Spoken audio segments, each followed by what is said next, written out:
Hello, everybody, and welcome to the inaugural episode. And if you're like me from 5 minutes ago, that means first inaugural episode of the JIB Jabs, which is a series of things we want to tell you, but could not figure how to fit it into the normal JIB, or indeed Founding Feckheads, which is the first sub podcast we have. So this is the JIB Jabs today. The reason we're doing this is because I was supposed to write a script about Syria. And I did not do it because I write slow and I am late, and Seamus has been very good about it because he's just a nice person. And instead of telling me to go fuck myself, he said, no, don't worry about it. So today, the Jib Jabs, Lyndon LaRouche. Yep. You ready for this? Okay. Also, congratulations on having your mic at a sensible level this time. Oh, thank you. Thank you. I hope everybody out there is happy. I'm sure I'll get no negative comments. No negative comments. Yeah. They'll be like, the negative comment is like, unfortunately, I can hear him now. Yeah. You may wish not to after this one. All right, here we go. September 8th. That's disgusting, is it? It's some bad shit. Okay. September 8th, 1922. Okay. Lyndon LaRouche was born in Rochester, New Hampshire, the oldest of three children to Jesse and Lyndon Sr. His parental grandfather's family immigrated to the U.S. from Quebec. Quebec. His father worked for the United Shoe Machinery Corporation. They moved to Massachusetts. His parents became Quakers after his father converted from Catholicism. They forbade him. If he became a Quaker, to be honest, he'll be a nice person, won't he? Yeah, because people who are Quakers Richard Nixon are never bad people. Or Palmer from the Palmerites. Is he? Oh, yeah. He was a Quaker too. Man, I'm changing my mind. Quakers are the worst. No, honestly, most Quakers were decent people, though. So. Yeah, no, that's a joke. Anyways, that's a joke. Sorry. I know. Just to be clear, they forbade him from fighting with other children, even in self-defense, which he said led to years of hell from bullies at school. As a result, he spent his life, most of his time alone, taking long walks through the woods and identifying in his mind with great philosophers. He wrote that between the ages of 12 and 14, he read, sounds like you, philosophy extensively, embracing the ideas of Leibniz. Does that sound right? Leibniz? Yeah. And rejecting those. He said that we're living the best of all possible worlds. Yes. Rejecting the ideas of Hume, Bacon, Hobbes, Locke, Berkeley, Russell, and Kant. That's a lot of rejection. Yeah. Being a fervent anti-communist, his parents sent Lyndon to Quaker camp. Not to enjoy the campfires and s'mores and all that, and living simply, but instead organizing his fellow campers against the alleged left-wing Bolshevik sympathizing camp counselors. That's not a Quaker thing, is it? Anti-communism. Apparently in this fucking house it is. In Massachusetts. Yeah.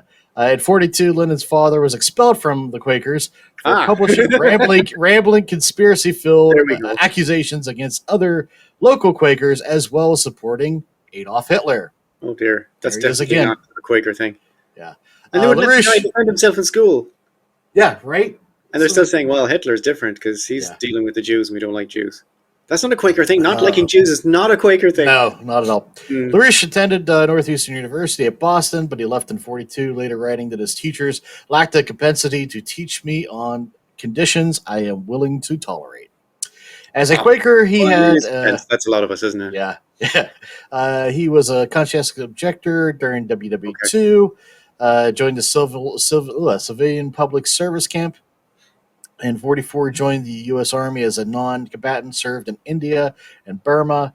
With medical units, he ultimately worked as an ordained clerk. At the end of the war, he described his decisions to serve as one of the most important of his life.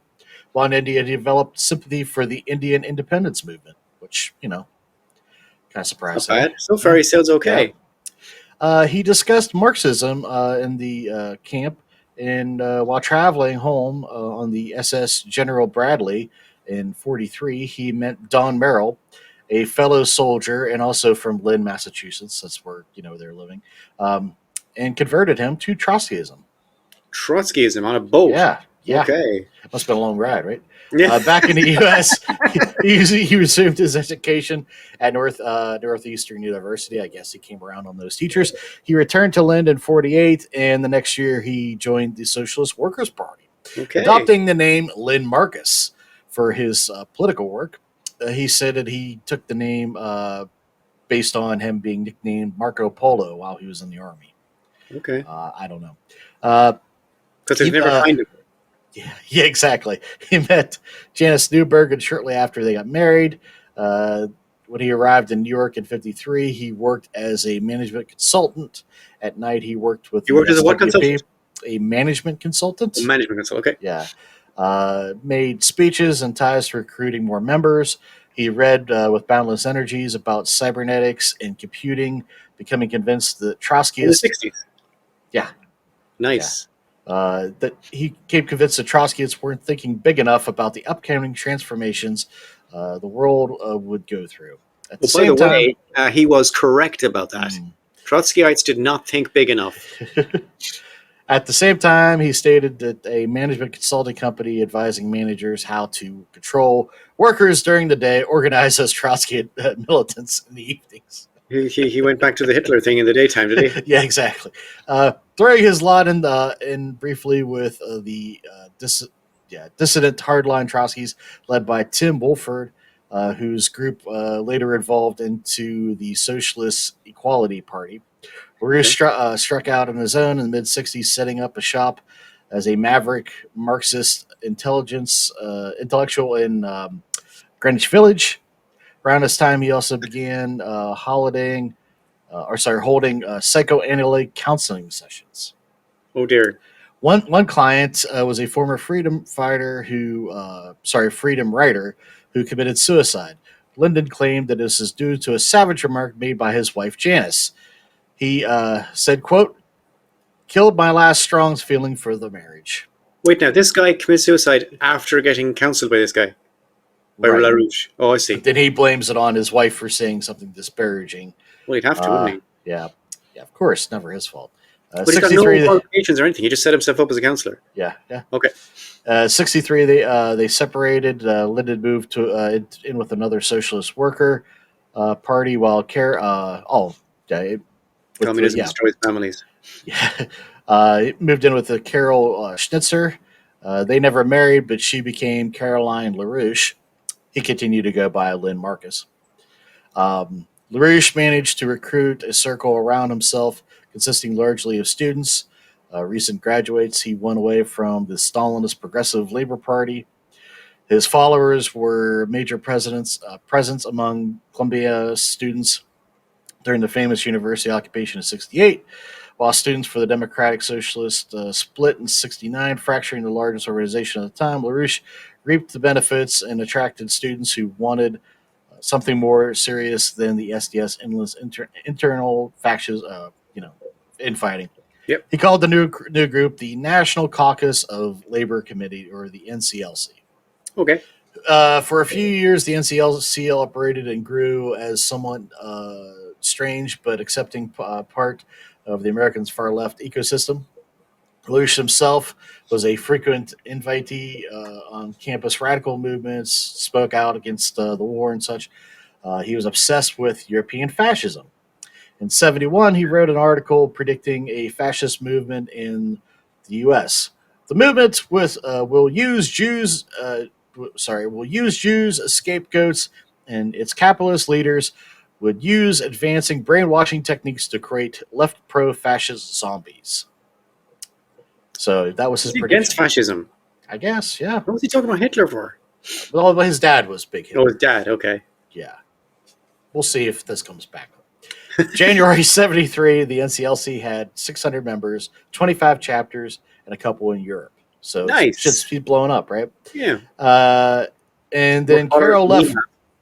And then Carol left Lyndon to move to England with another member of the NCLC. And at this point, they've decided that their biggest rivals was the Communist Party of the U.S. And it shit started getting real. Lyndon asked for members that were athletic to undergo street fighting training Oh. and to turn Yeah, they had to learn how to use clubs, pipes, and nunchucks. Yeah, I don't like that. I don't like where this is going. Because the nunchucks were the 70s was the decade for nunchucks. Yeah. Everybody was packing nunchucks, man. Richard Roundtree. Yeah. In April, the Communist Party picketed the NCLC conference comparing the NCLC to the Ku Klux Klan. The NCLC held a meeting at which Lyndon vowed to mop up the CP in 2 months, and thus began Operation Mop Up, essentially a declaration of war on the rest of the left. Okay. Focused initially on the Communist Party, which he accused being a front for the FBI. LaRouche backers were soon engaged in physical combat with leftists from the Stalinist PLP to former comrades of the SWP. Indeed, LaRouche's offense, in which his followers physically interrupted other leftist organizations' meetings and attacked supporters using nunchucks, produced touching moments of the left unity and those otherwise fractious years. Various leftists worked together to defend each other from the thuggery of the NCLC. This is sounding like the Life of Brian. Remember the? Yeah. No, the we're the Judean people. Yeah. Splinters. 30 Splinters. NCLC attackers in Philadelphia raided a leftist meeting.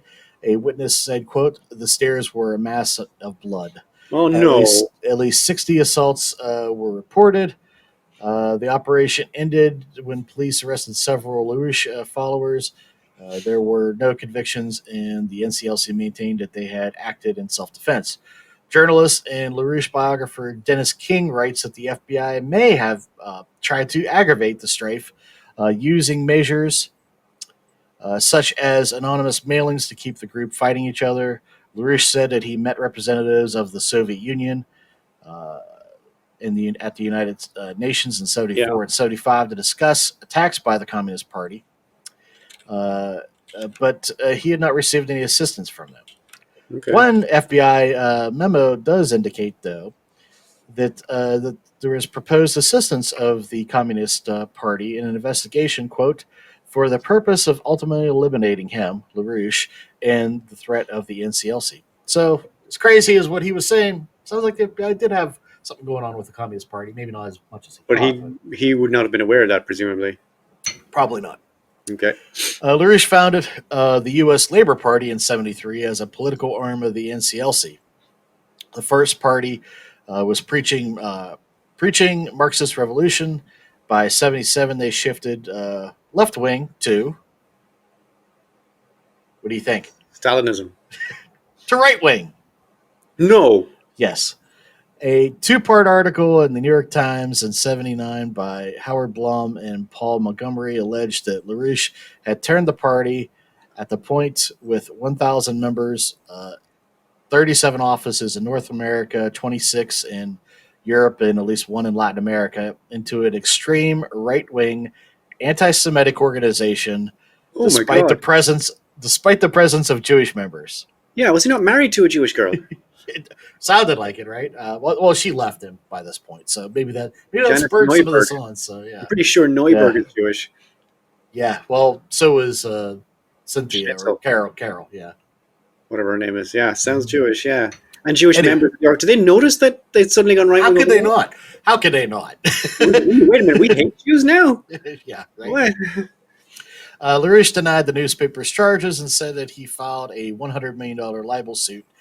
His press secretary said that the articles were intended to set up a credible climate for an assassination hit.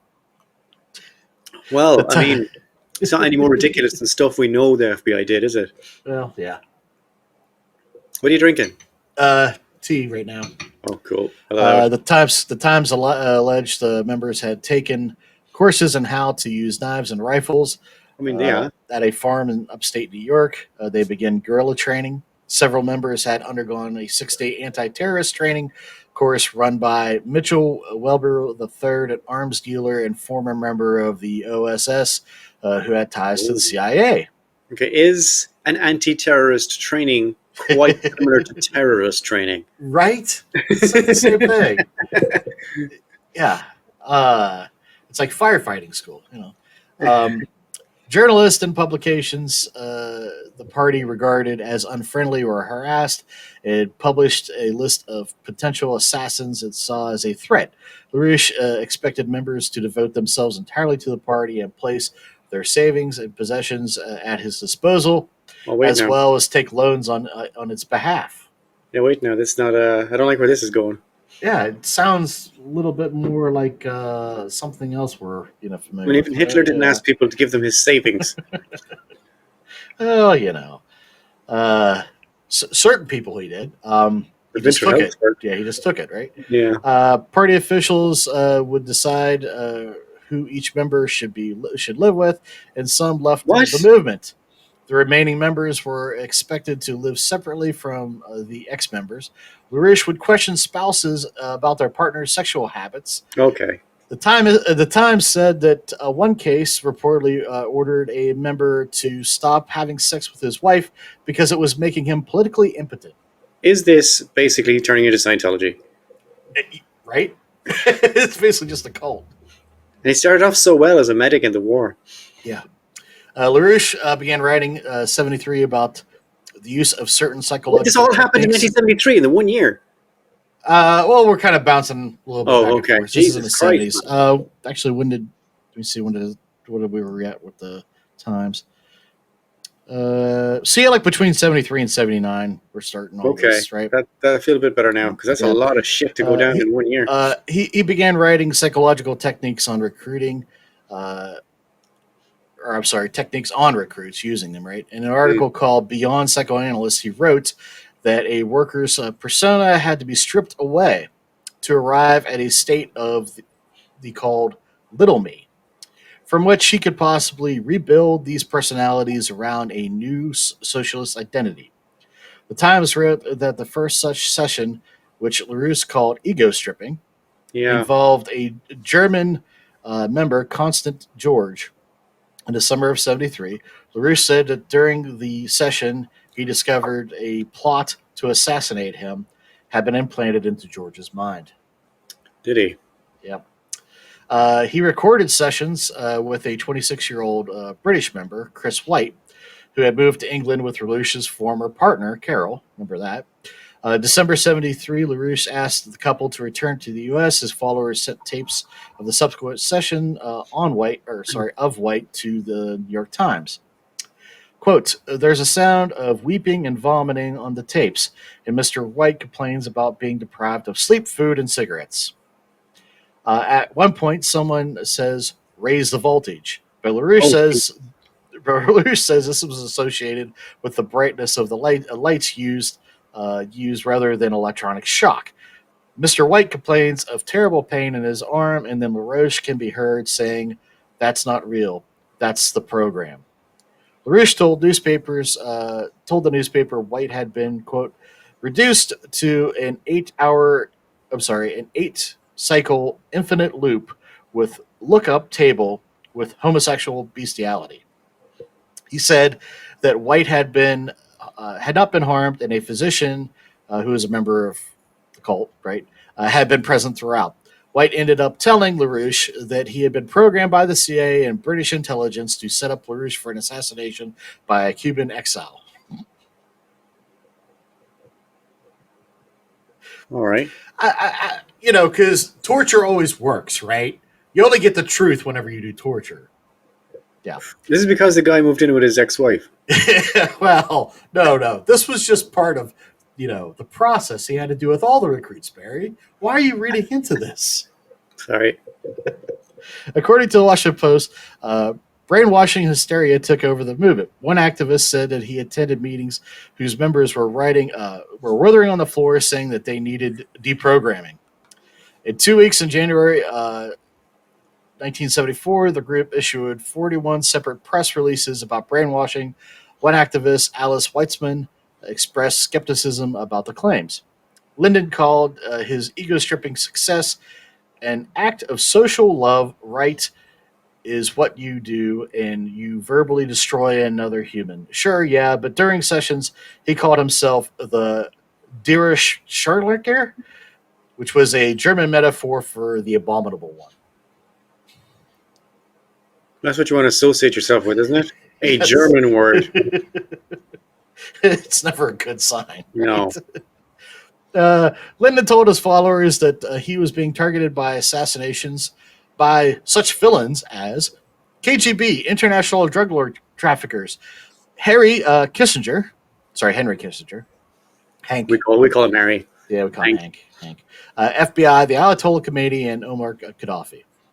He warned his followers that if they were to let the CIA kidnap and torture them, quote, "It's not the pain that brainwashes people that kills you, is when you eat excrement as a way of inducing your torture to lay off the pain." Well, that's not going to help. I've eaten poo and the pain remains, you lying scum.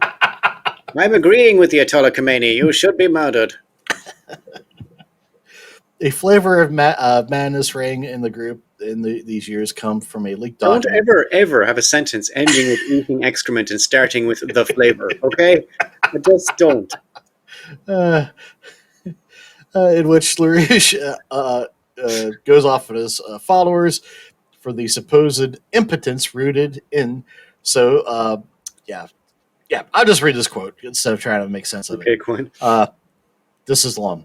Quote, impotence, fear of rats, CIA rats, KGB rats, FBI rats, trade union official rats, left rats, generally rats. Save yourself, be impotent. The rats hate anything which is not impotent. There are so many rats, gigantic, awful, monstrous beetles, malevolent beetles with beetle eyes and gigantic sexual organs are coming to rape us. Find a woman to surrogate for your mother and perpetuate the awful gigantic rat of a mother image sadden within you another woman. You feel better. At the same time, you feel awful of the degradation. Mother always loved you again after you were punished. Life, a private life of hell. Keep your frightened self cowering within the rat mask you wear to identify yourself of the world of rats. Be impotent. Be a Trotskyist. Hi, is that the FBI? I got a small penis. I mean, how do you not fall for this guy? Just My fall in love penis with don't him. work properly, You know, and I don't know what's going on. I don't know what to do. I think I'll set up a cult. Oh my God, this just right. Yeah, and people took that seriously. Yeah. At the same time, LaRouche's own literary output began to assume a particular style of classical informed Plato, Lebanese Schiller, particular touchstones, long winded, and psychosis. A good example of this is a 26,000 word testament, the sexual impotence of the Puerto Rican Socialist Party. He's really hung up on that. He is, yeah. I think Yeah. he's telling us more about him than he's telling us about the Puerto Rican Socialist Party. Which covers everything from Hegel, the agony of self-consciousness, to LaRouche's racist ramblings on the Latin American macho culture. From here on out, this is the norm of our dear Lynn. Oh, really? Yeah. Operation. That's drugs, right? There's some drug thing happening there. I did not see anything about drugs. That's what's. Really? I mean, it would Just make more what's sense. It would make so much more sense if it was drug Yeah. use, right? It sounds like a drug-fueled mad Yeah. tirade. Yeah. Operation Mop Up proved to be LaRouche's exit from the left, which, we already said he's shifted to the right. Anti-Semitic conspiracies began occupying more prominent part of the group's output, with a cabal of Rothschilds and British aristocracy coming to occupy the prideful place in LaRouche's rantings. In 1976, the group ditched the Lenin and Trotsky for Benjamin Franklin and Alexander Hamilton. The group also began producing intelligence reports by monitoring the far left and offering their services to the FBI. And the membership of this organization were fine with switching right-wing. Yeah. Okay. Yeah. They're broken, right? He breaks these. He breaks these people, and then they just follow the leader, right? He was breaking them to build them back up in a socialist mold. Well, that's what he said, but okay. Yeah. I mean, the Nazis call themselves socialists, even though that they were nothing like socialists, right? They only use socialist as part of the name, so Yeah, fair enough. you know what I mean. So, uh, yeah, even more startling, LaRouche began working hand in hand with the far right, launching a defense campaign of KKK member Roy Frankhauser, who had soon rose rapidly within the organization. So we got a Klan member now. By early Yeah. '74, anyone who questioned Lyndon was out of the NCLC. By mid '74, Lyndon made connections with the Klan and neo Nazis, more prominent in the group. Lyndon and the NCLC members met with the Klan and the neo Nazis in '75. Lyndon said that the real enemy was the non NCLC left, and that the NCLC should, quote, cooperate with the right to defeat their common enemy. The enemy of my enemy is my enemy, right? Or the enemy of my enemy is my friend. Yep. Never works out like that. No, yeah, yeah.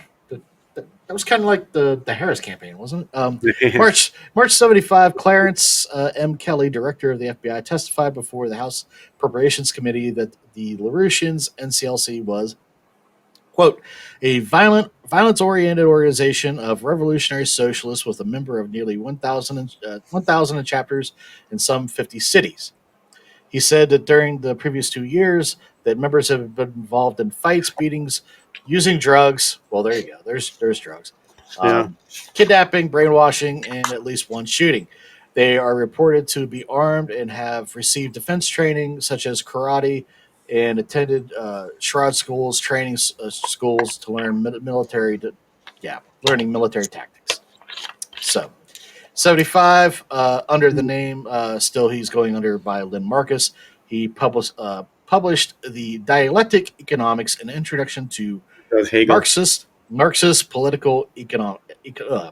Man, I cannot speak for nothing today. Marxist political economy, described by one reviewer as, quote, the most peculiar and idiosyncratic introduction to economics he had ever seen, mixing economics, history, anthropology, sociology, and surprisingly a large heaping of business administration to the work, arguing that most prominent Marxists misunderstood Marx and the bourgeoisie's economics arose when philosophy took a wrong reductionist turn under British imperialists such as Locke and Hume. What's your take on that, Barry? You leave Locke and Hume alone. But Marx has already done an economic bloody history of humanity. Yeah, exactly. Yeah. But Lyndon had to make it, correct, Barry. I mean, You obviously, had to fix it up. yeah, Carl was fucked Yeah. up. Carl and Well, he's Jewish, so what does he know? well, yeah.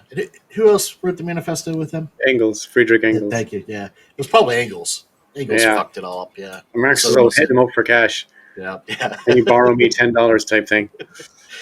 '76, LaRouche campaigned for the first time in presidential elections as the U.S. Labor Party candidate as Lyndon LaRouche. So he drops the Marcus Hey, back, shit, right? back in black. Yeah, yeah. At the third party debate, Lyndon said that if Carter won, there would quickly be a global financial collapse followed by a nuclear war, and all within the one debate.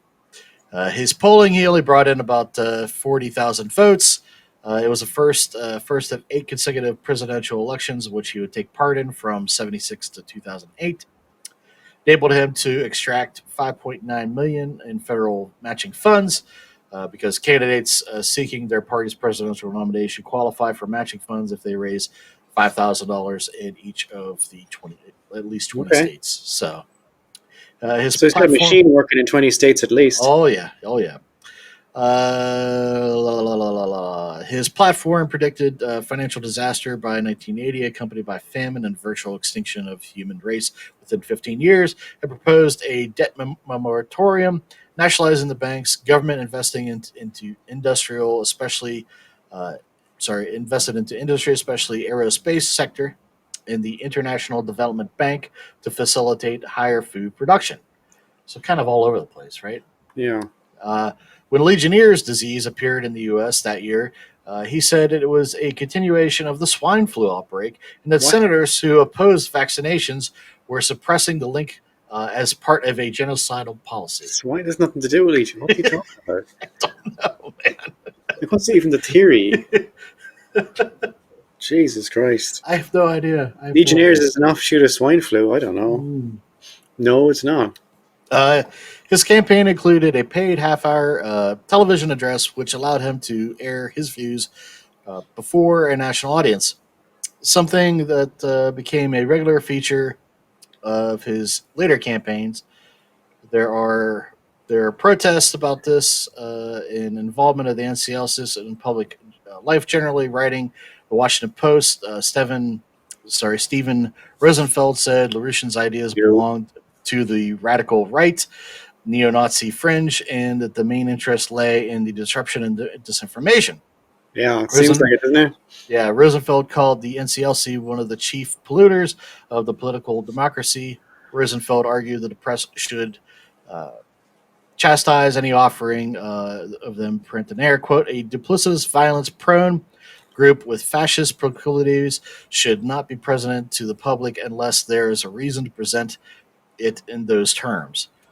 I mean, that's spot on. You see that now, right? I mean, Yeah. we should, people give way too much airtime to these I don't know dickheads. how we're presenting it all wrong. Yeah, yeah.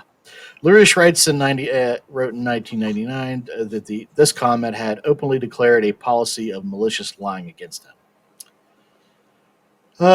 He would marry again. In 1977, he married Helga Zepp, who was then a leading activist in West Germany.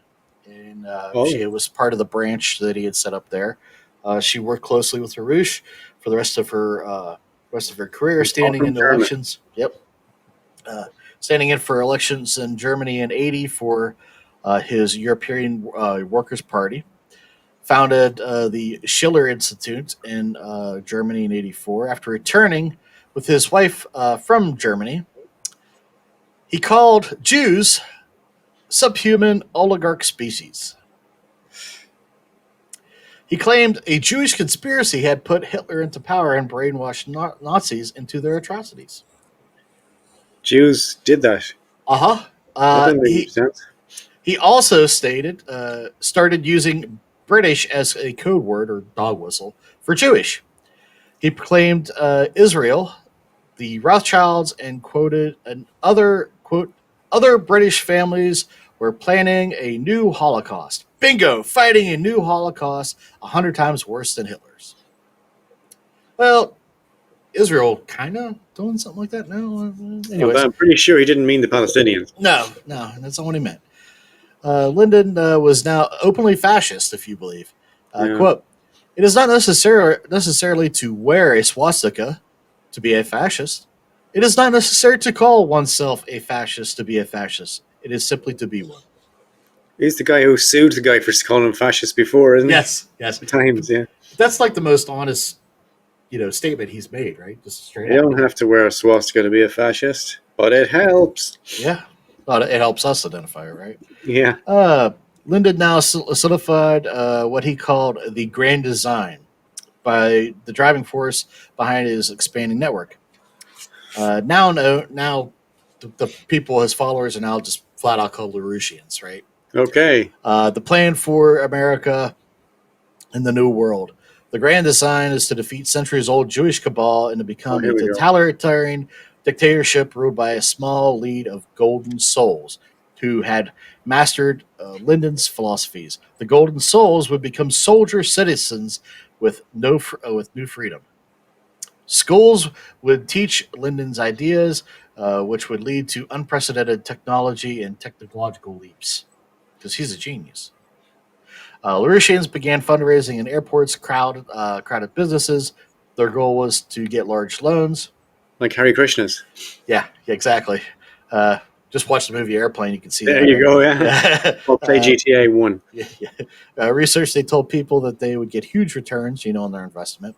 Yeah. They're out there. They start taking advantage of senior citizens, doing bait loans, right? So they end up bringing in about $200 million over a few years. $200 million? Yep. That's a lot of million dollars. Yeah, especially even back then. They ran various businesses. A computer programming company had clients, including Citibank, Mobile One, and AT&T. Okay. And again, he's still taking money from his followers, so much so that many of them end up on welfare. Oh, okay. Now he's getting corporate infusion and gaining influence through the NCLC worldwide intelligence gathering apparatus. So a member of Reagan's National Security Council, because Reagan's in the House now, right? Quote, one of the best private intelligence services in the world, whenever he spoke about the NCLC. NCLC higher-ups were then invited to sit in on the NCS meetings, national security meetings in the Reagan establishment. They made connections within the administration, convincing that they were good people and gathered intelligence that was important. And now, literally sitting into their group meetings, their agents impersonated media, exaggerated Lyndon's credentials. They strategically picked sides in international disputes in dozens of governments, then paid them to gather intelligence. So they're like the CIA, right? I Yeah. mean, you know, Private CIA. yeah, exactly. Or like Blackwater, right? That kind of thing. Are they being paid out of federal funds then? Yeah, different. Okay. I mean, and they're taking money from other governments too. So at this Okay. point, the NCLC publishes a periodical executive intelligence review. They ran a lot of bad intel. This was partly due to remember Roy Frankenhauser, our Yeah. former Grand Dragon of the Pennsylvania KKK. Yeah. So he is getting all this information for Lyndon. He claims that he has an operative whose code name is Mr. Ed. Mr. Ed. Yes. Mr. Ed passes his messages that he gets from the highest levels of the CIA and the White House. And is always telling Roy that, these, wild ideas, right? And then he passes it off on to Lyndon. And of course, Roy made it all up. There is no Mr. Ed. He's fabricating all this shit. And Lyndon starts like I got to meet this Mr. Ed. So Roy pays a friend to pretend to be Mr. Ed and actually meets Lyndon once just to convince him that he's real. And is Lyndon, he a horse? Yeah, and no, he's not. Yeah, and of course, Lyndon's like, oh man, that guy's impressive. That's that's a man. So in '80. Lyndon ran again for president. His platform included building a tunnel under the Bering Strait, his own version of quantum physics, and making his wedding anniversary a week-long national holiday. That's his platform. I mean, that's even Hitler didn't do that. I mean, come on. That's just, Hitler didn't get a chance, I guess. Yeah. Despite all this, he pulled in 195,000 votes in 15 states. That's more than the 40 grand he got before. Yeah. 1980s, Lyndon focused his scientific organization called the Fusion Energy Foundation, or the FEF, on a space-based weapon. They recruited respected scientists and were praised by the government's physicists for having top expertise. The FEF lobbied and met with Reagan administration top officials about a space-based beam weapon. Here we go. February 1983, Lyndon wrote that the beam weapon would become, quote, a household word in America during the month of March. And in March of 1983, Ronald Reagan announced the Strategic Defensive Initiative, a.k.a. Star Wars. Yeah. So fucking Lyndon LaRouche. That was Lyndon's idea. Yeah, he came up with this shit. Okay. A space-based beam weapon program. The FEF became the de facto Star Wars spokespeople. Oh dear. And were often quoted in the media as respected space weapons experts.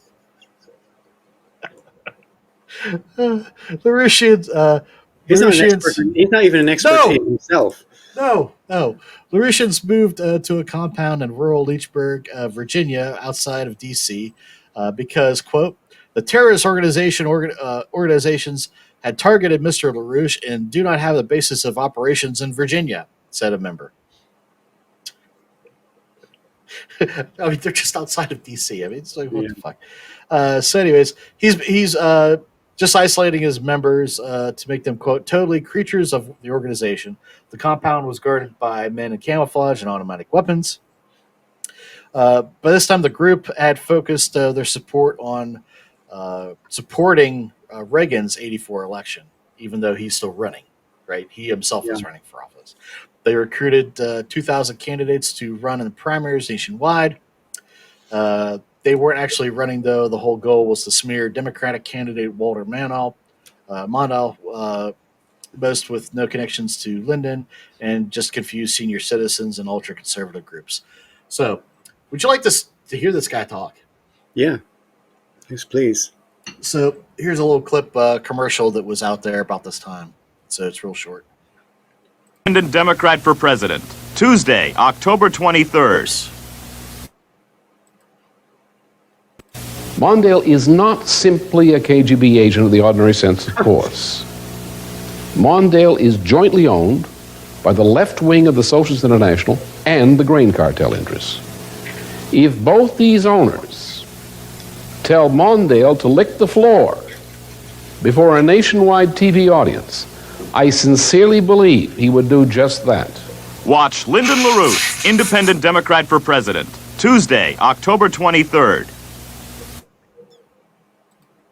I am relatively confident that Walter Mondale was not a KGB agent in any sense of the term. What?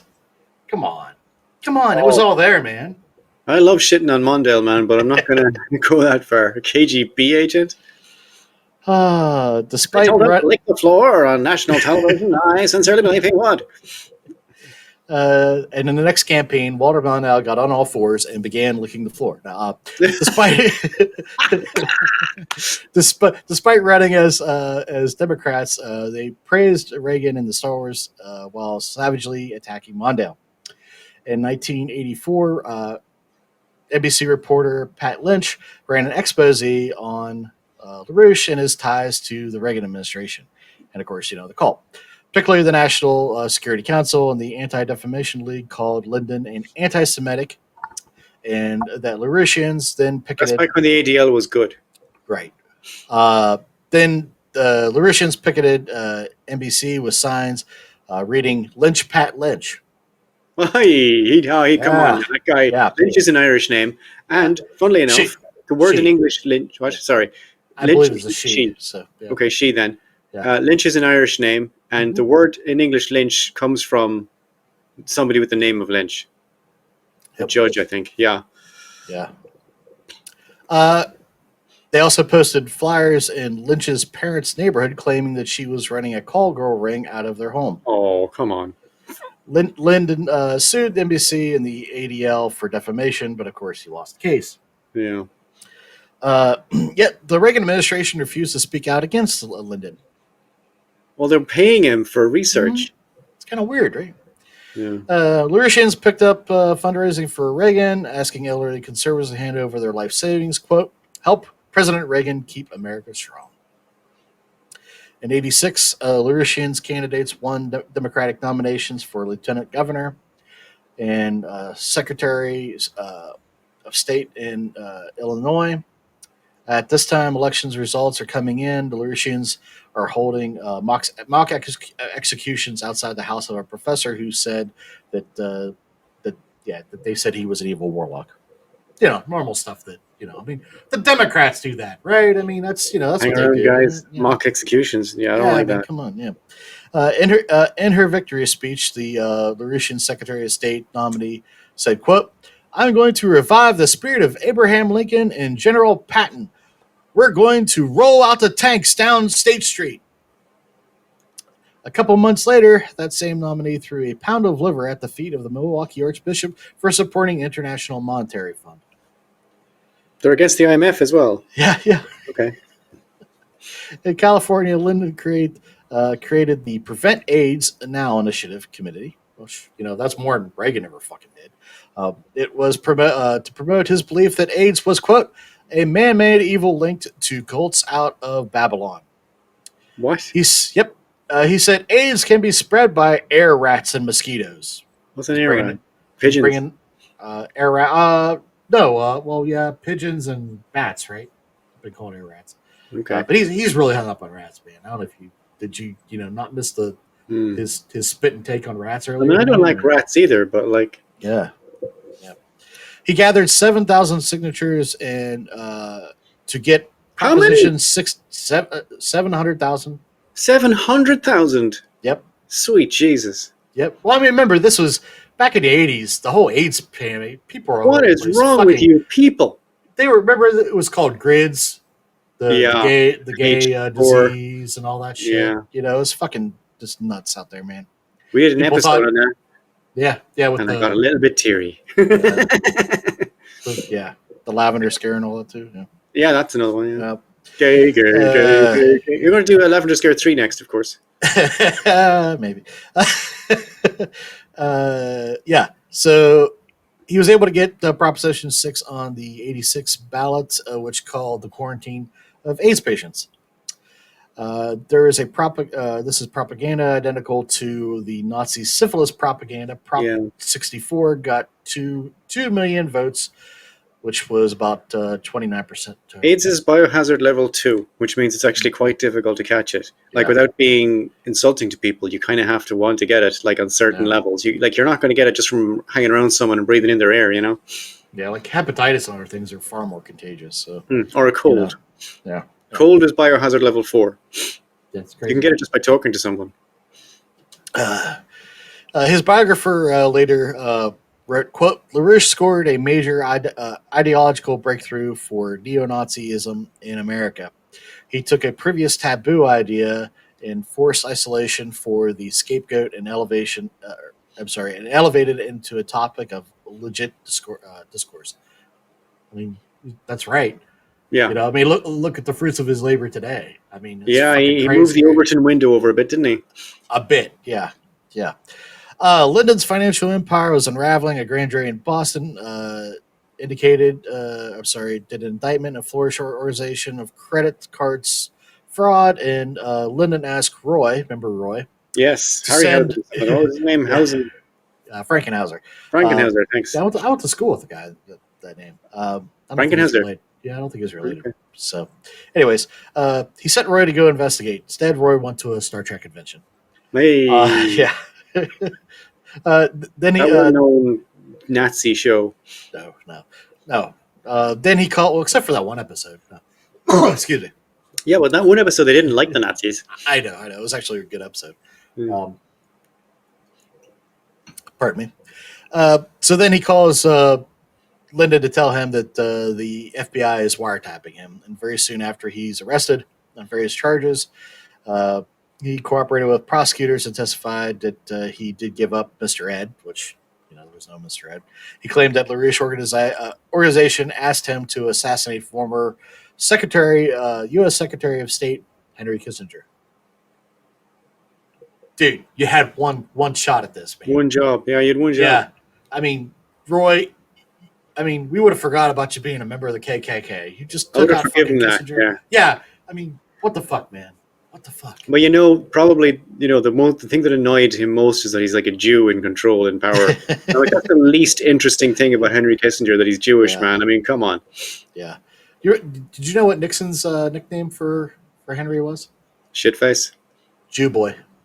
Oh, really? Yeah. That was just a joke, was it? Was he kidding? Or? No, that's what he called him. Okay. He either called him Hank or Jew boy. I do the same thing, so I'm not going to complain. The federal government launched a series of cases against his organization based on much of the information gathered from Roy and Mr. Ed, of course, that essentially resulted in prison time for the cult leader and several of his associates. The case, which was led by none other than federal prosecutor Robert Mueller, revolved around various sorts of fraud and unlicensed credit card transactions and solicitation of loans. I remember Robert Mueller. Mm-hmm. LaRouche, of course, saw the mark of conspiracy of his persecution, alleging that everyone from the KGB to Oliver North was behind his incarceration. Oliver North. Yeah. Call back. From our Sandinista episode. What do we call that? It's Nicaragua. Iran-Contra. Yeah, Iran-Contra. Yeah. While in prison, he shared a cell with disgraced televangelist Jim Baker. Oh, here we go. Who later wrote that LaRouche was, quote, to say Lyndon was slightly paranoid would be like saying that the Titanic had a bit of a leak. He was very paranoid. This is coming from Jim Baker, so we can't take that. Yeah. Now Helga, his wife, is in charge. She's running shit. She turns on all the levers of her Pez or something. Helga Tep or Pez or something. What's her name? Zep. Thank you. Zep. Helga turns. I like. In my head, I like see this hot baroness for some reason. Anyways, Helga turns all the levers and resources. Like Madeline Kahn or whatever name from the Mel Brooks movies. Oh, okay. Did Madeline she Kahn. play? Yeah, didn't she do like a Nazi or something in one of his sticks? I don't remember. She was in a load of them. I don't know. I always thought she was hot. She's Mm. great. Anyways, Anyway, in this script, you have her pulling them. yes, yeah, she's pulling levers for a passion project. I'm sure she is, you dirty bastard. Lowering the standard international orchestral tuning pitch by just a ridiculous amount from 440 hertz to 332. I wouldn't mind if she lowered my standard orchestral tuning pitch, if you know what I mean.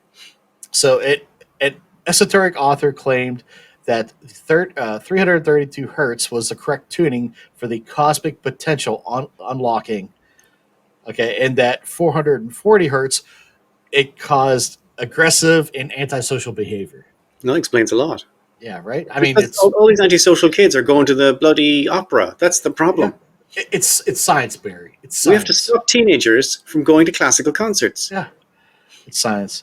LaRouche had long concerns with the effects of music on psychology, writing in the 80s. Quote, rock was not an accidental thing. This was done by people who set out to deliberate ways to subvert the United States. It was done by British intelligence. Fair enough. And that the Beatles were a product shaped according to the British Psychological Warfare Division specifically. God, I hope so. The brainwashing of John Paul and company could be resisted, however, through the proper tuning. Through the Rolling Stones. Yeah. LaRouche and his followers favored the tuning. The legislation in Italy failed, but not before attracting attention and support from such figures as Placido Domingo and Luciano Pavarotti. Oh, okay. The two tenors. Just like, what the fuck, man? Just jack everything up an octave. You'll be fine. Lyndon, meanwhile, claimed his cell was being bugged, and he ran for president in 1992 from prison. Dude, I'm telling you, that's drugs, man. That's like taking too much amphetamines or something. Yeah. I mean, he's got to be on drugs, but I didn't see anywhere where he was. So maybe he jobbed a lot in the 60s and it stayed with him, like. Maybe he tripped out on ayahuasca or something. I don't know. Or something. Or LSD or something. Yeah. Anywho, this did not sit well with the Democratic primaries, but he ran in the general. Didn't sit well with the Democratic primaries. But ran on the general election in states allowed and present candidates. He was released in January of 1994. Yet in 1996, the Democratic primaries, he won enough votes in Louisiana and Virginia to get delegates at the national convention. Oh, God. The party instructed states to disregard his votes, so no convention about delegates about to form in 2000. He ran for president again. He gets 22% of the vote in Arkansas in a Democratic primary. 22. Yep, 22%. Okay. This gave him 6 delegates at the convention, and the National Party again refused to allow his delegates. Yeah. Then came 9/11. I'm sorry, I thought this was a democracy. Yeah. I mean, it's not like the DNC ever did it like that to anybody else. We're not allowing you to talk because you're absolutely mental. Yeah. And then came 9/11. LaRouche himself put his own unique mark on these with theories by blaming not the U.S. government, but rather the Saudi-British conspiracy. He also formed the LaRouche Youth Movement, which organized around against the war in Iraq. It established a non-insubstantial presence on college campuses. The LYM distinguished itself for a broader anti-war movement with its odd demand to impeach Cheney first, which I find kind of interesting. Well, because he's the one, first. He's the one in charge. He's the one in charge. His huge opposition to the Iraq war created a bigger presence on college campuses and brought in many new recruits. So every morning at the compound, 8 a.m., the followers in Virginia would sing old slave spirituals, followed by hearing of apocalyptic news briefings by Lyndon or other leaders. Then they would spend the day fundraising and recruiting until 10 p.m. So that was Busy life day. on the 2004. He ran for president again. He told his followers, "quote I have a better chance of being elected than you have of surviving." Yeah, because he thinks we're all going to die or something. Yep. Yeah. 2008, 2012 elections, he went after Obama, calling him, quote, the new Hitler. He called climate change a hoax, and his order was would disrupt environmental rallies. In 2016, he and his followers mocked Trump, quote, he's a festering pustule of Satan's rump. That's fair. Don't be a chump for Trump. That's fair. Be a chant. Yeah, right? But after Trump won, Lyndon would praise him. Hey, now. Quote. Well, now, wait now. In fairness to LaRouche, in this particular case, he's not alone there, is he? No, right? Saying Trump's a chump, and then as soon as he gets elected, I love you. Yeah. I mean, imagine if you called him America's Hitler and then you end up being his VP. It'd be just weird, right? Anyways, so he said of Trump, quote, that he intended to end the policies of British imperial free trade and make a full commitment to industrial manufacturing, scientific advancements of world peace. So he's basically Wakanda. Yeah. Cool. Roger Stone, believe it or not, spoke at a LaRouche convention. The Fox News guy. Yeah. Okay. Well, he was a Nixon guy, wasn't he? He's the guy who has the Richard Nixon tattoo on his back and all that shit. In his 90s at this point, this fucker just won't die. His writings became even more untethered, embracing the digital age despite his being old. LaRouche began conducting a number of fireside chats via YouTube, from which we would dispense his wisdom, such as, quote, we are about to do a job of the study of China with the idea of development on the back of the moon. What is the secret on the back of the moon? Now, the back of the moon is now just some fantasy. The back of the moon is a very specific kind of physical principle. That principle, when properly understood, will challenge the history of mankind. So what is it? I don't fucking know, man. Jesus fucking he never told you. Yeah. His group, meanwhile, continued its bizarrely confrontational antics, which had marketed since the 70s, with particular memorial example taking place at the New York Barnes & Noble a few years ago, when LaRouche confronted chess champion Gary Kasparov as a NATO pawn and assailed him with the Sieg Heil and Hail Hitler before a crowd of bewildered Manhattanites. Yeah.